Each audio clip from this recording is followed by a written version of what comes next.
ভাই খাবার কেমন ভাই? বড় ভাই খাবার কেমন? বড় ভাই খাবার কেমন?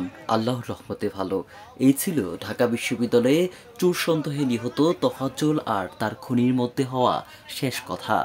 ঢাকা বিশ্ববিদ্যালয়ের ফজলুল হক মুসলিম হলে চোর সন্দেহে তোফাজ্জল নামে এক ব্যক্তিকে পিটিয়ে হত্যার ঘটনা ঘটেছে।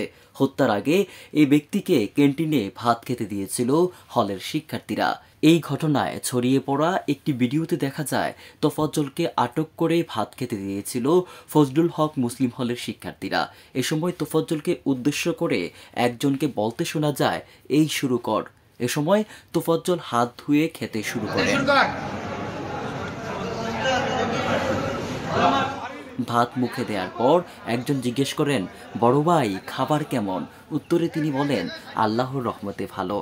এবার একজনকে বলতে শোনা যায়, তুই খাওয়ার অবস্থায় যদি না থাকতি আবারও মার খাইতি মিথ্যা বলার জন্য। এ সময় আশেপাশে থাকা শিক্ষার্থীদের হেসে উঠতে শোনা যায়।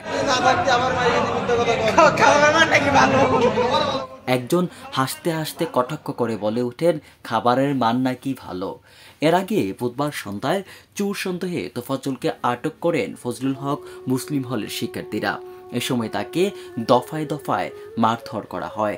পরে রাত 12টার দিকে ঢাকা মেডিকেল কলেজ হাসপাতালে নিলে দায়িত্বরত চিকিৎসক তোফাজ্জলকে মৃত ঘোষণা করেন।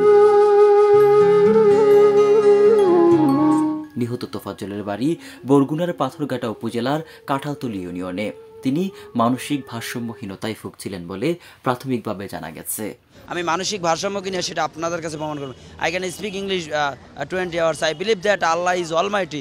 হলটির শিক্ষার্থীদের সঙ্গে কথা বলে জানা যায়, সন্ধ্যায় হলে ক্রিকেট টুর্নামেন্ট চলছিল।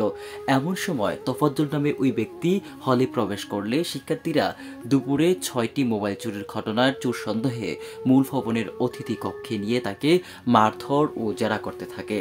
এক পর্যায়ে তাকে নিয়ে হল ক্যান্টিনে খাওয়ানো হয়। এরপর এক্সটেনশন ভবনের অতিথি কক্ষে নিয়ে দ্বিতীয় দফায় বুক, পিঠ ও হাত পায়ে ব্যাপক মারধর করেন একদল শিক্ষার্থী। এ সময় পা থেকে রক্ত বের হতে থাকে। এরপর রাত 9:45টার দিকে ফের মূল ভবনের অতিথি কক্ষে নিয়ে মারা হয়। 10টার দিকে পক্টোরিয়াল মোবাইল টিমের সদস্যরা এলে মারধরকারী শিক্ষার্থীরা তোফাজ্জলকে তাদের হাতে তুলে দিতে অস্বীকৃতি জানান। পরে কিছু শিক্ষার্থী ও কয়েকজন হাউস টিউটরের সহায়তায় তাকে প্রথমে শাহবাগ থানায় এবং পরে ঢাকা মেডিকেল কলেজ হাসপাতালের জরুরি বিভাগে নিয়ে গেলে দায়িত্বরত চিকিৎসক তাকে মৃত ঘোষণা করে। বাগদাদ চৌধুরী, আমার বার্তা।